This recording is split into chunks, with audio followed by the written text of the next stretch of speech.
Literatura assistida, a leitura que te acompanha.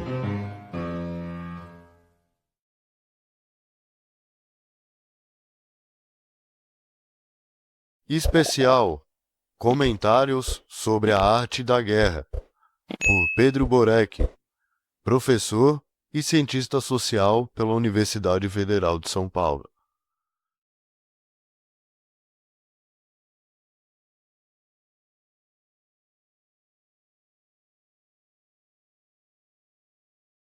Parte 5 da Estratégia Militar.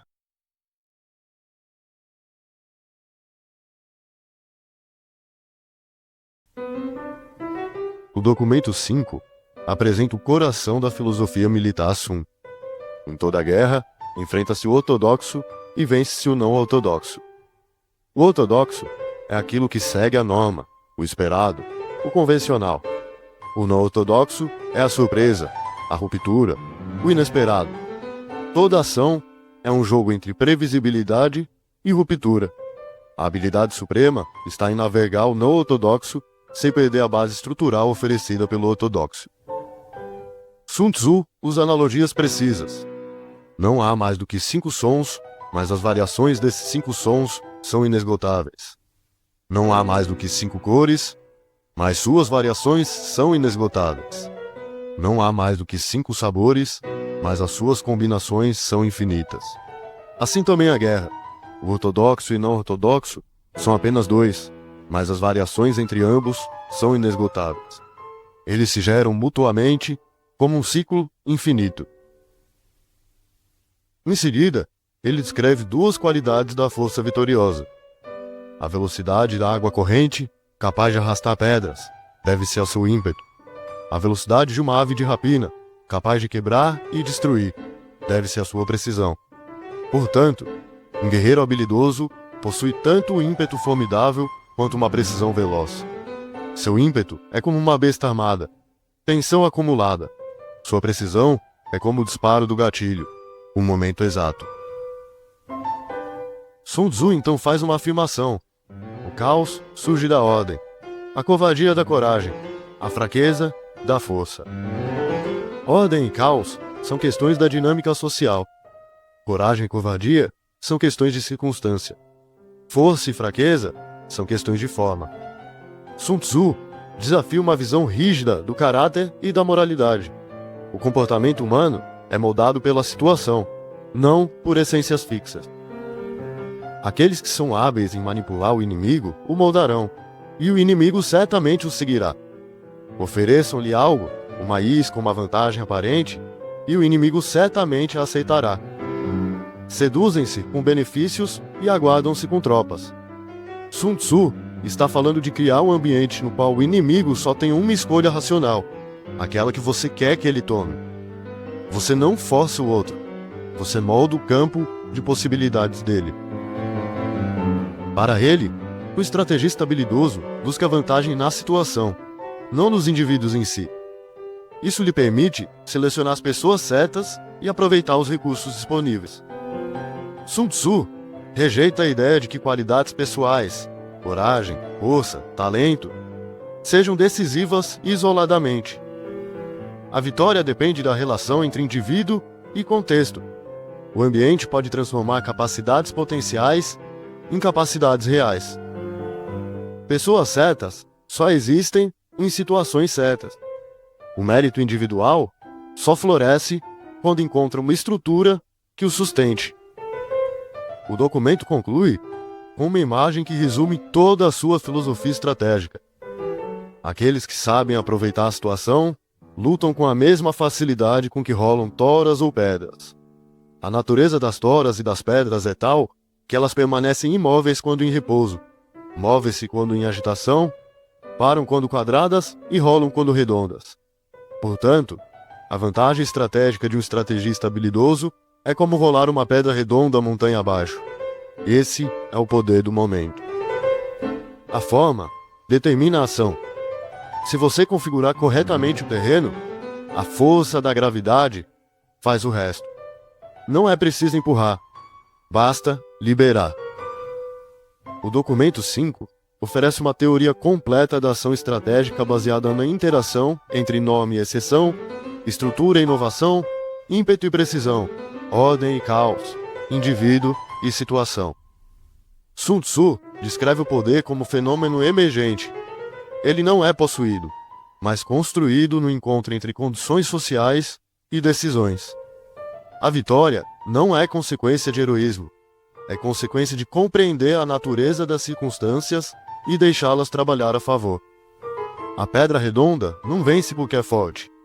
Ela vence porque está no topo da montanha e alguém a soltou no momento certo.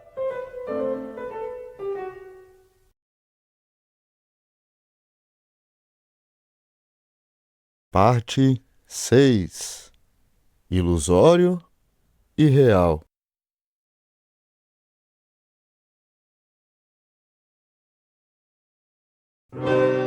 Quem chega primeiro ao campo de batalha e aguarda o inimigo, está tranquilo. Quem chega depois e se lança na batalha, está exausto. Essa é a abertura do 6º documento de arte da guerra. E ela já traz consigo a tese central. Quem impõe o tempo e o espaço da ação, comanda tudo. Sun Tzu diz: para atrair o inimigo, ofereça-lhe benefícios. Para impedi-lo de vir, prejudique-o. Pode-se exaurir o inimigo quando ele está à vontade, matá-lo de fome quando está bem alimentado, provocá-lo quando está em repouso. Isso não é uma simples tática, é engenharia comportamental. A vulnerabilidade não nasce do erro voluntário do indivíduo, nasce da maneira como suas condições são habilmente moldadas. Estímulos, escassezes e excessos são calculados para induzir respostas previsíveis. Aquele que ataca e tem certeza da vitória ataca onde o inimigo não está defendendo. Aquele que defende e tem certeza da segurança defende onde o inimigo não está atacando. O atacante habilidoso induz o inimigo a se defender onde não será atacado. O defensor habilidoso induz o inimigo a atacar onde não precisa ser defendido. O que Sun Tzu está descrevendo? A manipulação da atenção, o controle do foco como arma política. Você faz o inimigo gastar energia protegendo o que você nunca vai atingir. Sun Tzu descreve esse processo como sutil, tão sutil que é informe, e divino, tão divino que é silencioso. Assim, pode-se controlar o destino do inimigo. A verdadeira estratégia é invisível, não deixa rastro, não pode ser antecipada. Quem domina a ausência de forma, controla o destino do outro. O poder mais eficiente não é aquele que se exibe, é aquele que opera de forma quase imperceptível, reorganizando condições, limitando escolhas e induzindo comportamentos sem que o adversário perceba o mecanismo que o conduz. Se eu sou informe enquanto os outros são formados, então estou concentrado enquanto o inimigo está dividido. Se estou considerado como 1 e o inimigo está dividido em 10, então posso atacar 1 com 10. Sou numeroso enquanto o inimigo é pequeno. A vantagem numérica não é sobre quantidade absoluta. É sobre concentração no ponto certo. Um exército de 100.000 homens dispersos por 10 frentes é, na prática, 10 exércitos de 10.000 cada. E você, concentrado, ataca 1 por 1. Sun Tzu afirma: se alguém se prepara para a frente, a retaguarda ficará fraca. Se alguém se prepara para a esquerda, a direita ficará fraca. Se alguém se prepara para tudo, então será fraco em todos os lugares. Ser fraco significa preparar-se para os outros. Ser numeroso significa fazer com que os outros se preparem para você. Quanto mais uma estrutura tenta se proteger de múltiplas possibilidades, mais ela enfraquece sua capacidade real de ação e não protege o que deve ser protegido.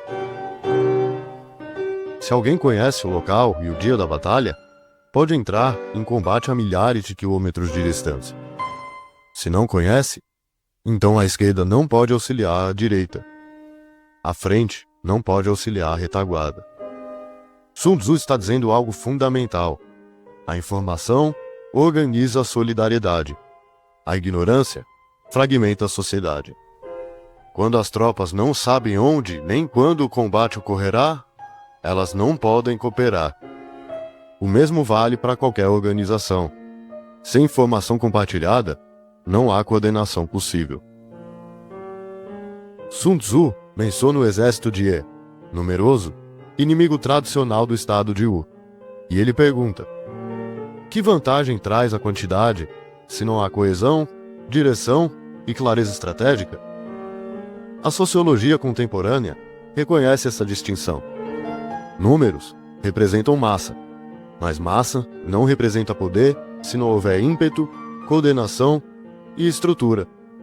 A vitória pode ser assegurada mesmo diante de forças numericamente superiores quando se compreendem os princípios de ganho e perda, movimento e mobilidade, vida e morte. O poder é configuração, não quantidade. A forma suprema da guerra é a ausência de forma. Quando a ausência de forma é alcançada, nem mesmo os espiões mais astutos conseguem percebê-la, e os mais sábios não conseguem conceber um plano. Todos conhecem a forma pela qual alcançam a vitória, o movimento final, o ataque visível, mas ninguém conhece a forma pela qual administro a vitória, o processo invisível que a precedeu. Minhas vitórias não se repetem, porque cada inimigo é diferente. Mas minhas respostas às formas são infinitas. Sun Tzu compara a estratégia militar à água. A água flui ladeira abaixo, evitando terrenos elevados. A vitória advém de evitar as forças inimigas e atacar suas fraquezas. O curso da água é moldado pelo terreno. A vitória é alcançada adaptando-se ao inimigo. Portanto, a estratégia militar não possui formação fixa ou forma constante. Os 5 elementos não têm um vencedor constante. As 4 estações não têm posição fixa. Os dias têm durações variáveis. A lua tem suas fases. Tudo muda. A estratégia é a arte de mudar antes do outro. O documento 6 transforma a guerra em ciência da adaptação. Sun Tzu mostra que o poder mais eficaz é aquele que age sem forma fixa. Tão flexível quanto a água, tão invisível quanto o vento, tão inevitável quanto o tempo. O estrategista não reage às circunstâncias. Ele cria o terreno sobre o qual o inimigo será forçado a reagir. Ele não exibe força. Ele reorganiza condições, limita escolhas, induz comportamentos. E quando a vitória chega, ninguém sabe exatamente como. Essa é a verdadeira arte. Vencer sem deixar rastro. Governar sem aparecer. Ser a água que molda a montanha pela paciência do fluxo.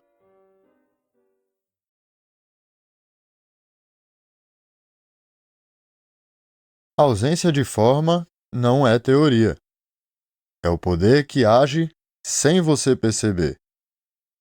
Agora, a pergunta desconfortável. Será que você já foi vencido assim e nem notou?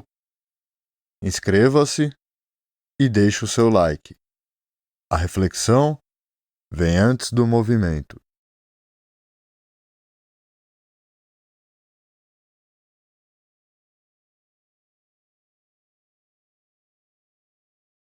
Parte 7 da luta militar.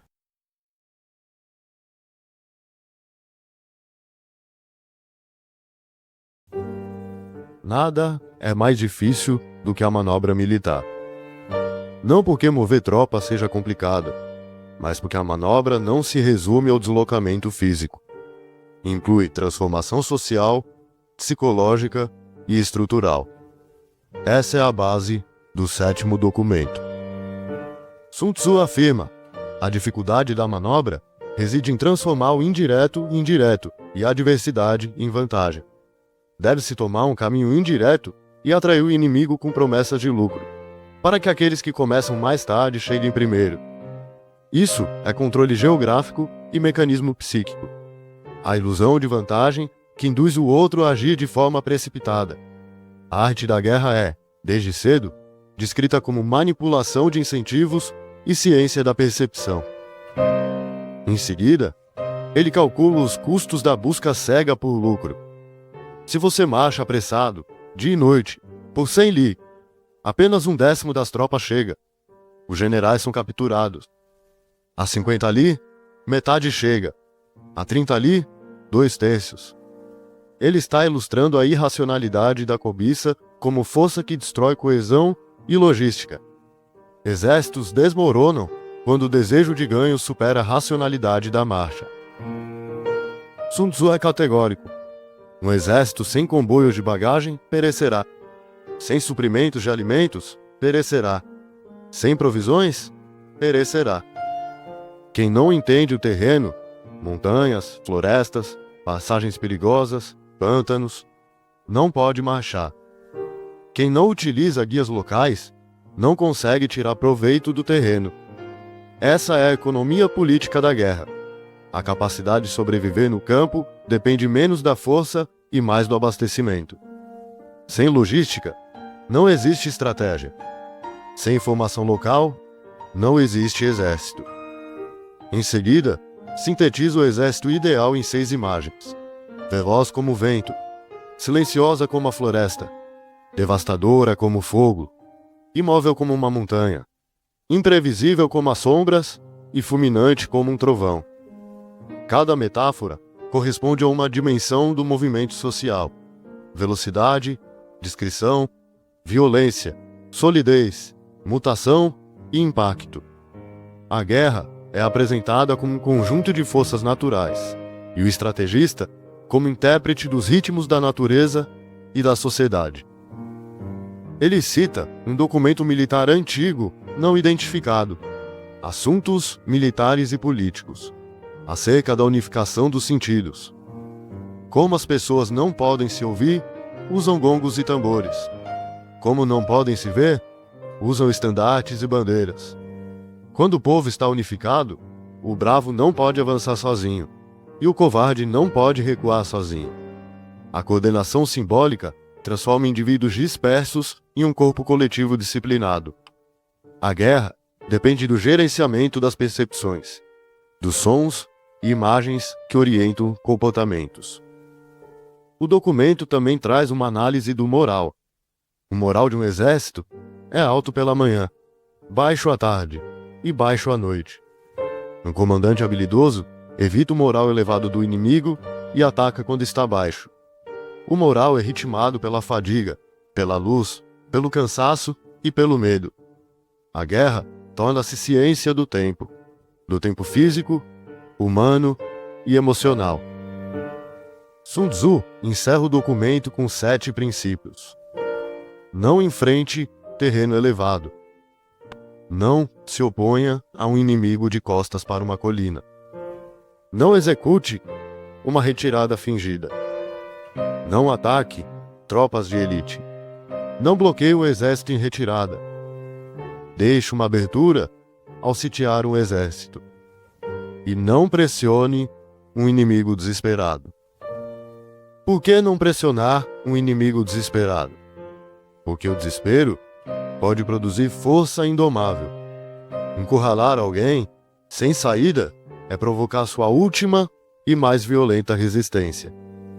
O documento 7 mostra que o poder é movimento. O movimento exige leitura do espaço. O espaço só existe através da percepção. E a percepção é manipulável. A manobra é menos física e mais simbólica. Deslocar-se é deslocar a mente do inimigo. Cada passo, cada engano, cada sinal e cada silêncio reorganiza o campo do possível. E os princípios finais nos lembram de algo que líderes arrogantes esquecem. Não se desafia quem está em vantagem posicional. Não se ataca quem luta com disciplina superior. Não se pressiona quem não tem nada a perder. A guerra é sempre cálculo, de emoções, de posições, de riscos.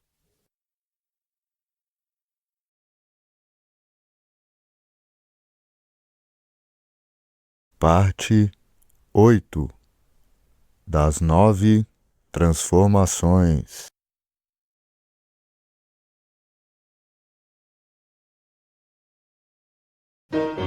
No documento 8, Sun Tzu fala sobre os tipos de terreno, a geografia, a profundidade do território inimigo e a psicologia das tropas determinam se você deve lutar, avançar, recuar ou cercar.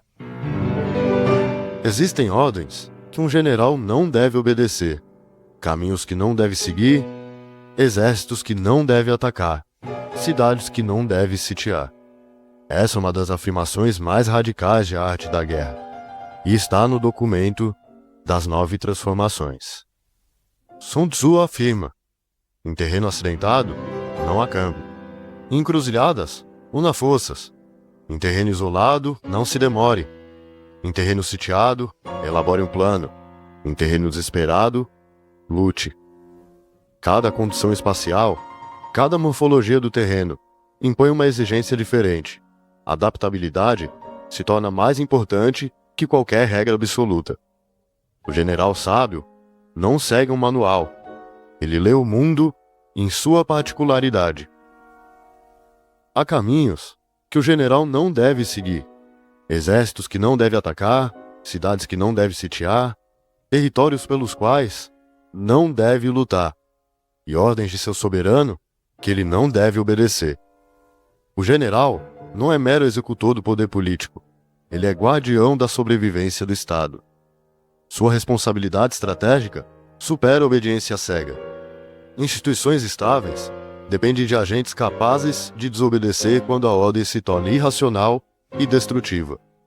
A guerra traz consigo o conflito entre autoridade formal e responsabilidade funcional. Sun Tzu é direto. Um general que compreende a essas variações sabe como usar as tropas. Um general que não as compreende, mesmo que conheça o terreno, não pode tirar proveito da situação. O conhecimento bruto não produz poder. Somente a interpretação ativa, sensível e contextual transforma informação em vantagem.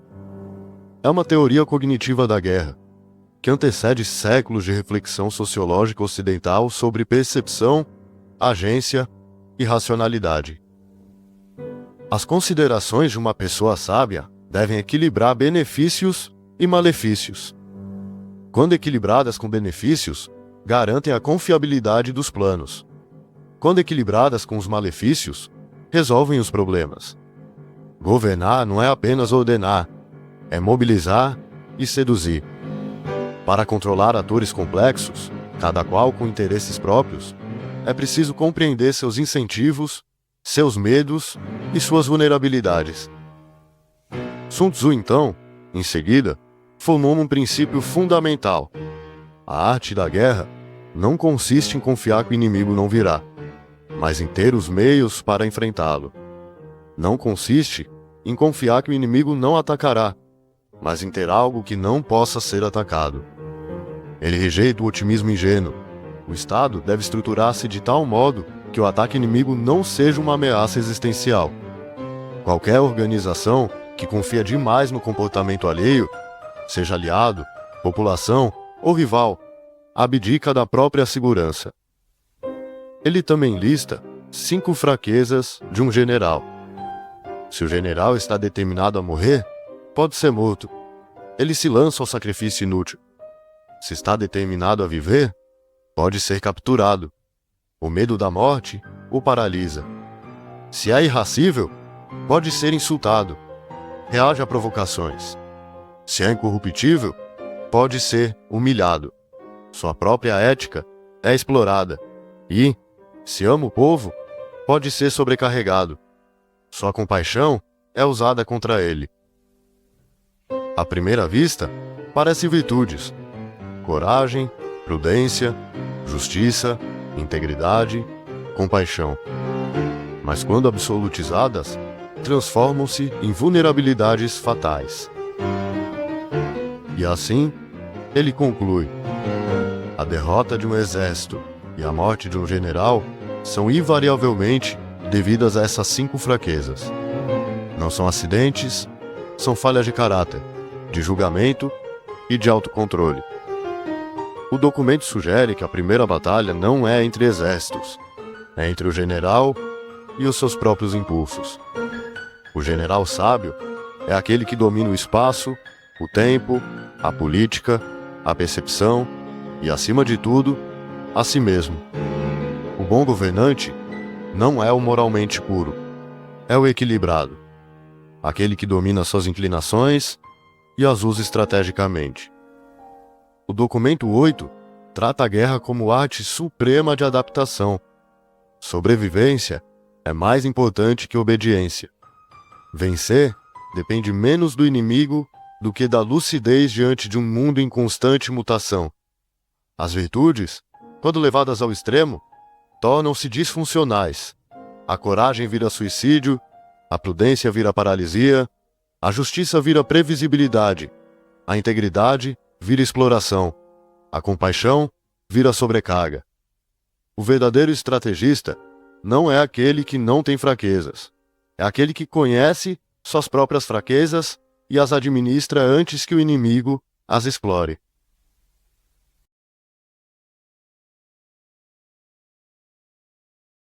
Qual dessas 5 fraquezas você acha a mais perigosa? Na política ou na vida pessoal? A determinação cega de morrer por uma causa? O apego excessivo à vida? A ira? A incorruptibilidade inflexível? O amor exagerado que paralisa? Reflita e inscreva-se para não perder a próxima.